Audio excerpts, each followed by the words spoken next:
नमस्कार, मैं हूं सोनिया तोमर। हमारे चैनल में आपका स्वागत है। आइए चलते हैं आज की खबरों की ओर।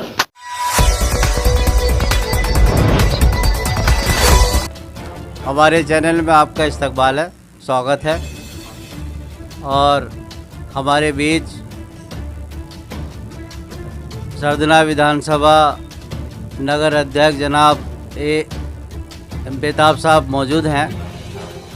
हम उनसे कुछ सवालात करेंगे क्योंकि आजकल इलेक्शन का दौर है और सतना विधानसभा सीट जो है हॉट सीट है और इस सीट के ताल्लुक़ से हम एस के बेताब साहब से जानना चाहेंगे कि आपकी पार्टी का वहाँ पर क्या रोल रहा और लोगों ने आपको किस हद तक सपोर्ट किया। जनाब एस के बेताब साहब।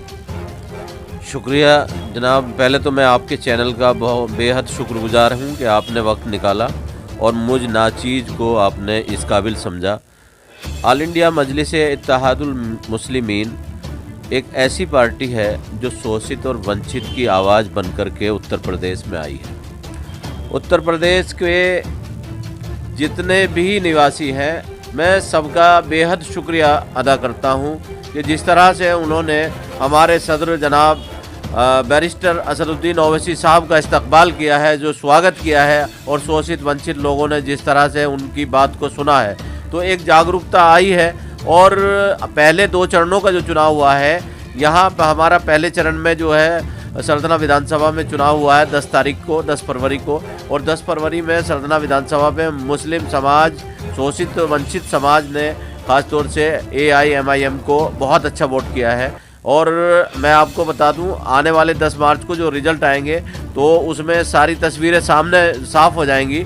लेकिन जिस तरीके से आवाम AIMIM का इस्तकबाल कर रही है, जहां एक तरफ आवाम के सामने 2 टारगेट थे, एक तरफ तो एक फासिस्ट सरकार को हराने के लिए उसे वोट करना था, एक निरंकुश सरकार को हराने के लिए वोट करना था, एक ऐसी सरकार को हराने के लिए वोट करना था जिसने किसानों पर ट्रैक्टर चढ़ाया, गाड़ी चढ़ाई और 4 किसानों को लखीमपुर खीरी के अंदर जो है जिस तरह से उनकी हत्या की।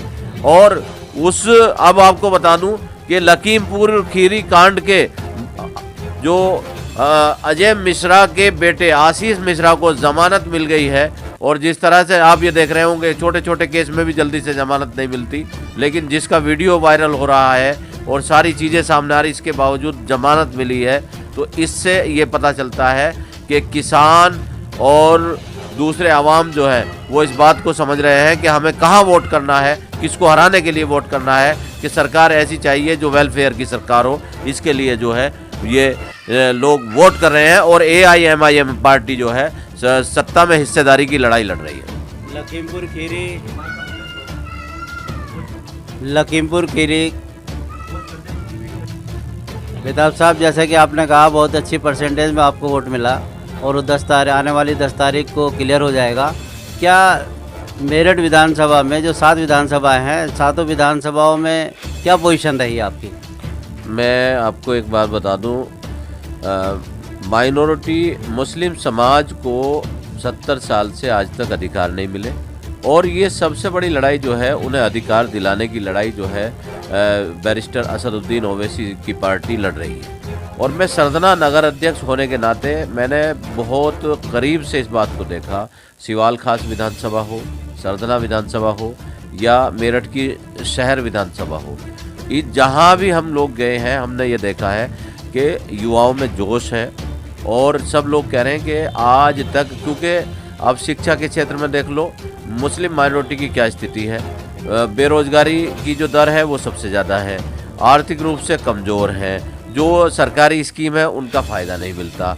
आखिर ऐसी क्या वजह है कि मेन स्ट्रीम से मुस्लिम माइनॉरिटी क्यों नहीं जोड़ी जा रही है? मुस्लिम लड़कियों की शिक्षा की बात देखो आप, तो उसमें भी हम लोग बहुत पीछे हैं। और जो शिक्षण संस्थान है मुस्लिम इलाकों में, सरकार ने अभी तक कोई ज़्यादातर इलाकों में शिक्षण संस्थान नहीं खोले हैं। यही वजह है कि हम शिक्षा में पिछड़े हुए और रोज़गार में पिछड़े हुए, और जो हमारी दस्तकारी और बुनियादी जो रोज़गार हैं उसको सरकार से जो सुविधाएं मिलनी चाहिए बैंकों से जो लोन मिलना चाहिए, मैं आपको बताऊं, ना तो वो बैंकों से लोन मिलता है, ना बैंक जो है उसमें मुस्लिम माइनॉरिटी की मदद करते हैं। तो ये बहुत सारे ऐसे सवाल हैं, आखिर क्यों नहीं कर पा रहे, इस पर सरकारों को सोचना चाहिए।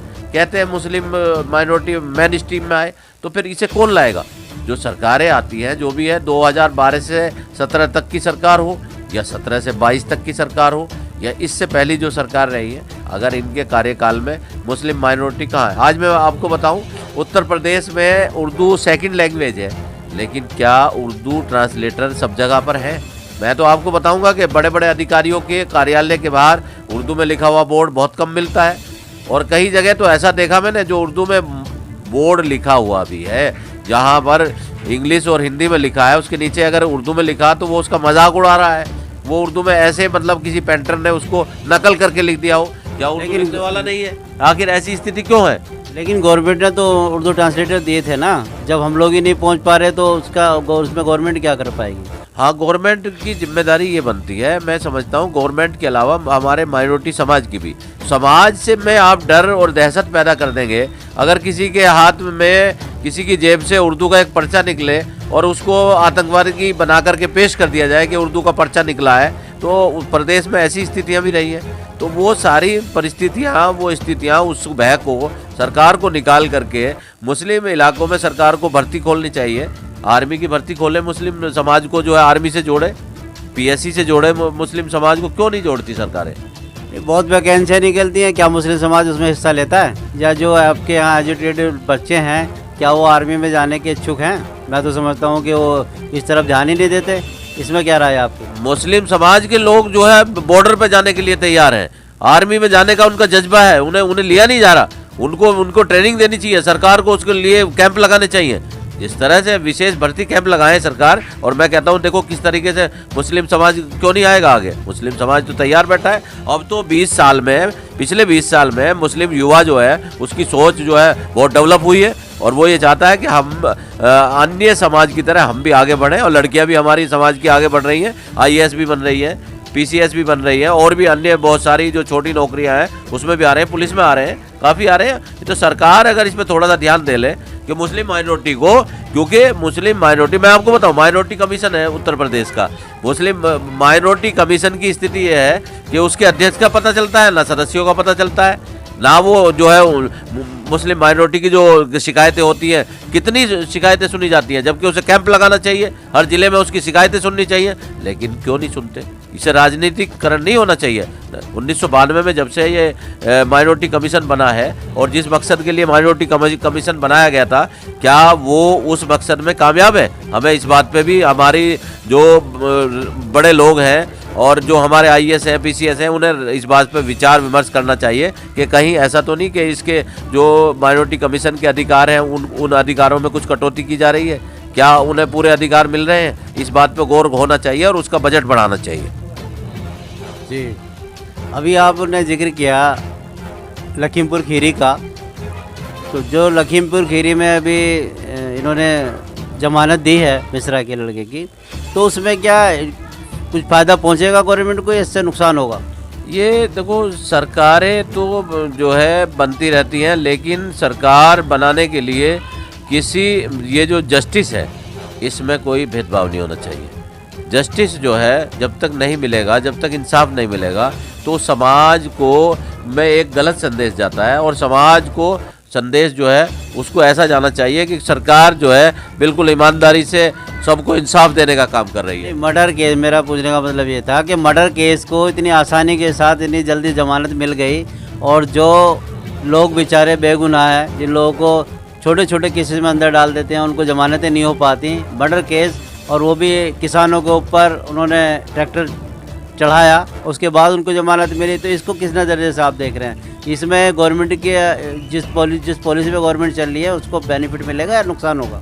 मैं आपको बताऊं, इसमें देखिए जो कानूनी दाव पेच होते हैं, इसमें कहीं ना कहीं जो है जो वकील है उसकी कुछ कमी रही होगी, और धार गाड़ी चढ़ाने का जो वीडियो था, जिस तरह से अभी भारतीय किसान यूनियन के जो राकेश टिकैत जी का एक इंटरव्यू आया, उन्होंने कहा कि हम भारतीय किसान यूनियन इसमें अपील करेगी और जो कमियां रही हैं उसमें वो जमानत को तुड़वाने का काम करेगी, उसके लिए पूरे प्रयास करेगी। तो ये संदेश तो अच्छा नहीं गया है कि मतलब इससे तो ये लग रहा है कि एक मंत्री के बेटे को जमानत मिली है और कहीं ना कहीं ये जो है राजनीतिक ध्रुवीकरण की कोशिश हो रही है, ऐसा मतलब लोग बता रहे हैं। अब जब ये लोग जो बता रहे हैं तो हो सकता है इसमें कुछ सच्चाई हो। अच्छा अध्यक्ष जी, एक बात बताएं आप, जैसे कि अभी बीच में हमारे जो चीफ हैं राष्ट्रीय अध्यक्ष AMIM के जनाब ओवैसी साहब, उन पे अटैक हुआ छिचारसी के अंदर। तो उस अटैक के अंदर जो अटैक किया जिन लोगों ने, उसमें एक मुस्लिम नाम भी आया है, जबकि वो मुस्लिम नाम बनाम ऐसे ही जोड़ा गया है। लेकिन इसमें जो राजनीतिक की जा रही है इस वक्त, मुस्लिम नाम को बहुत पॉपुलर किया जा रहा है, उछाला जा रहा है, तो इसके बारे में आपका क्या ख्याल है? मैं आपको बता दूं, ये बहुत ही दुखद है कि हमारे बैरिस्टर असदुद्दीन ओवैसी साहब पर हमला किया गया, उनकी जान लेने की कोशिश की गई, लेकिन अल्हम्दुलिल्लाह अल्लाह ताला जिसको रखेगा उसे कोई मार नहीं सकता। और वतुइज़्ज़ु मन तशा वतुज़िल्लु मन तशा, अल्लाह ताला जिसको इज्जत देना चाहे उसे सारी दुनिया मिलकर जलील नहीं कर सकती, और अल्लाह जिसको जलील करना चाहे उसे सारी दुनिया मिल करके इज्जत नहीं दे सकती। बैरिस्टर साहब पर जिस दिन हमला हुआ है, तो मैं आपको बताऊं कि जो शोषित वंचित और जो उनसे मोहब्बत करने वाले लोग हैं, सारे तबकों की आंखों में आंसू थे और सब लोगों की उन माँ की दुआएं थी कि अल्लाह ने उनकी जान बचाई। और बैरिस्टर साहब ने सदन के अंदर खड़े होकर के कहा कि मुझे Z कैटेगरी की सुरक्षा नहीं चाहिए, बल्कि मुझे A कैटेगरी का शहरी बनाइए। तो कितनी बड़ी बात है, जब रकबर को, पहलू खान को, उनको मारा जाता है, उनको सुरक्षा नहीं है, या अल्पसंख्यक समाज को, दलित समाज को सुरक्षा नहीं है। गुजरात में दलितों को किस तरह से मारा गया था, तो बैरिस्टर साहब ने ये कहा कि मैं सुरक्षा लेके क्या करूँगा, जब तक शहर के, हमारे भारत के सभी नागरिकों को सुरक्षा मिलनी चाहिए, मैं भी उन्हीं की तरह एक नागरिक हूँ। तो बेहतरीन बात कही है बैरिस्टर साहब ने, वाकई लीडर हो तो ऐसा जो राष्ट्र के लिए अपना सब कुछ न्यौछावर करने वाला हो। यूपी के अंदर अब आप कितनी सीटें लेने वाले हैं? देखो, यूपी की सीटों की मैं आपको बताऊं, यहाँ उत्तर प्रदेश का 2022 का जो ये चुनाव है, इस चुनाव में हमारा भागीदारी परिवर्तन मोर्चा चुनाव लड़ रहा है। बाबू सिंह कुशवाहा साहब और अभी रात जो है पीस पार्टी के राष्ट्रीय अध्यक्ष जनाब अयूब सर्जन साहब भी हमारे साथ आ गए हैं। तो भागीदारी परिवर्तन मोर्चा की इतनी सीटें आएंगी कि इंशाअल्लाह ताला इनके बगैर सरकार नहीं बनेगी, और भागीदारी परिवर्तन मोर्चा सत्ता में हिस्सेदारी का काम करेगा और शोषित वंचित अल्पसंख्यक समाज को और उनको जो है इंसाफ दिलाने का काम करेगा। एक बात और बताएं, है तो तल्ख ही, लेकिन क्योंकि आम बात है चल रही है, एक बात बताइएगा आप प्रताप साहब कि आपको बी पार्टी क्यों कहा जा रहा है आजकल? हाँ, ये बात बहुत, ये बिल्कुल अहम सवाल आपने आखिर में पूछा है। हालांकि तो मैं आपको ये बता दूं कि ये जब आप कभी आपने अगर घर में अपने काम कराया हो और मकान बनाया हो, और मकान बनाते हुए मिस्त्री आपका काम छोड़ के चला जाए, मैं एक एग्जांपल के तौर पे आपको समझाना चाहता हूँ।